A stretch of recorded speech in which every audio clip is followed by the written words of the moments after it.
Praise the Lord. ஆண்டவர் இரட்சகருமாக இயேசு கிறிஸ்துவின் நாமத்தினாலே உங்களை வாழ்த்துகிறேன்.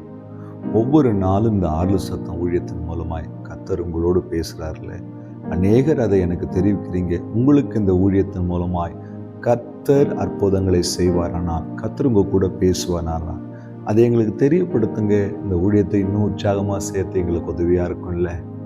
இந்த உதவியை நீங்கள் செய்யுங்க. கர்த்தர் உங்களை ஆசீர்வதிப்பார்.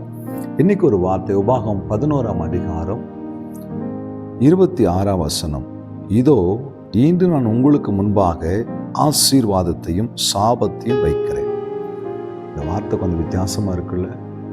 என்னங்க ஐயா, நாங்கள் ஆசீர்வாதத்தை கேட்குறோம், இவர் என்னன்னா எங்கள் முன்னாடி சாபத்தை வைக்கிறாருன்னு சொல்கிறாரு. கொஞ்சம் வித்தியாசமாக இருக்குல்ல. என் அன்பு தெய்வ பிள்ளை, எப்பொழுதுமே நமக்கு முன்பாக ரெண்டையும் ஆண்டவர் வச்சிருவார்.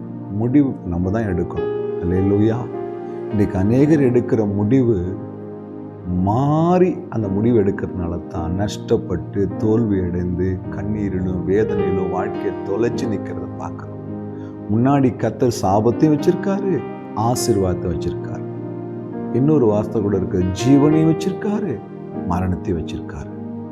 எதை விரும்புகிறோமோ அதை நாம் கனியை புசிக்கலாம். என் அன்பு தெய்வ பிள்ளைய, நீங்கள் எதை தேர்ந்தெடுக்க போறீங்க? ஆசீர்வாதத்தை தேர்ந்தெடுக்க போறீங்களா?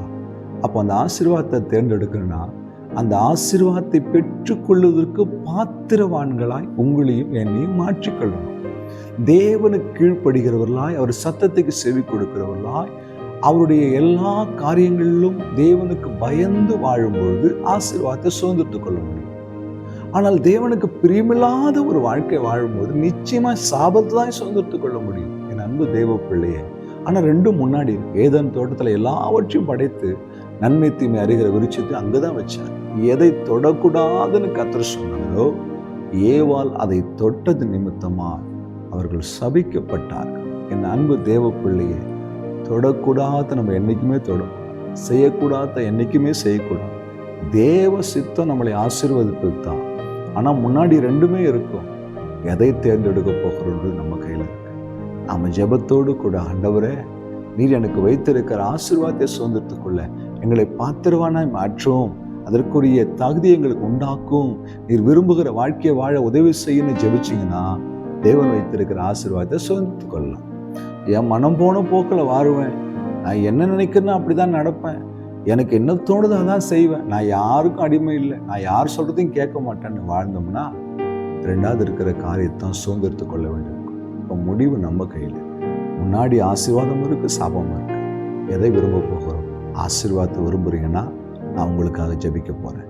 கண்களை மூடி வலது கையை உயர்த்தி முழங்கால் படியிட்டு ஜெபம் இல்லாமா? அன்பும் இரக்கமுள்ள நல்ல ஆண்டவரே, இது எங்களுக்கு முன்பாய் வைத்திருக்கிற ஆசீர்வாதத்தை சுதந்திரத்துக் கொள்ள விரும்புகிறோம். அப்பா, நீர் எங்களை ஆசீர்வதிக்க விரும்புகிற ஆண்டவர். இந்த வார்த்தை கேட்கிற ஒவ்வொரு பிள்ளைகளும் தங்கள் ஆசீர்வாதங்களை சுதந்திரத்துக் கொள்ள தேவன் உதவி செய்யும். ஆசீர்வாதியும் இயேசு கிறிஸ்துவின் நாமத்தில் பிதாவே, ஆமென். ஹல்லேலூயா. God bless you.